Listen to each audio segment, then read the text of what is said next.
அனைவருக்கும் வணக்கம். ரிஷபராசிக்காரர்கள் எந்த வகையான ராசிக்காரர்களாக பார்க்கப்படுகிறார்கள்? நெருப்பு, நீர், பூமி, காற்று என 4 வகையில் ரிஷபராசி எந்த வகையில் வருகிறது? மேலும் ரிஷபராசிக்காரர்களின் வியக்க வைக்கக்கூடிய சிறப்பு பண்புகள் என்ன என்பதை பார்க்கும் போது 12 ராசிகளையும் 4 வகையாக பிரிக்கலாம். நிலம், நீர், காற்று, நெருப்பு என 4 வகையாக பிரிக்கும் போது ரிஷபராசிக்காரர்கள் நில ராசிக்காரர்களாக பார்க்கப்படுகின்றன. ராசியின் அதிபதியான சுக்கிரன் மற்றும் ராசியின் உச்ச அதிபதியாக இருக்கக்கூடிய சந்திரன் போன்ற கிரக நிலைகள் மிக அற்புதமான வாய்ப்புகளையும் கலைத்திறனையும் கவிதை நயத்தையும் அதிகமாக வெளிப்படுத்தக்கூடிய ஆற்றலை ரிஷபராசிக்காரர்களுக்கு கொடுக்கிறது. பெரும்பாலும் உலகில் தலை சிறந்த கற்பனை வளம் பொருந்தியவர்களாக பார்க்கப்படுகின்றனர். நிலத்தின் மீது ஆளக்கூடியவர்களாகவும் இருக்கின்றனர். அது மட்டுமல்லாது இவர்களை போல்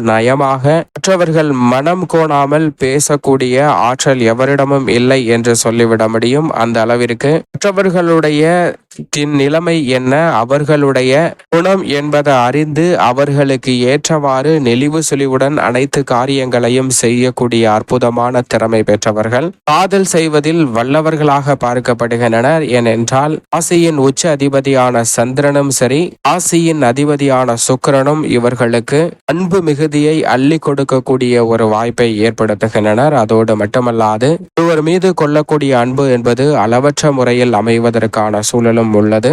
இது மட்டுமல்லாது ரிஷபராசி நிலம் ராசி, பூமி ராசி என்று அழைக்கப்படுகிறது. குறிப்பாக இவர்கள் ஏழ்மையான நிலையில் பிறந்தாலும் செல்வ செழிப்புடன் பிறந்தாலும் தங்களுடைய வாழ்வில் செல்வ செழிப்பையும் மகிழ்ச்சியையும் இரட்டிப்பாக மாற்றிக்கொள்ளக்கூடிய ஆற்றல் பெற்றிருப்பது மிக கூடுதல் சிறப்பான ஒன்றாக உறுதியாக நிச்சயமாக ரிஷபராசிக்காரர்களுக்கு பார்க்கப்படுகிறது. அது மட்டுமல்லாது எந்த செயலை செய்தாலும் தன்னால் முடியும் என்ற தன்னம்பிக்கை இவர்களுக்கு அதிகமாக உள்ளது.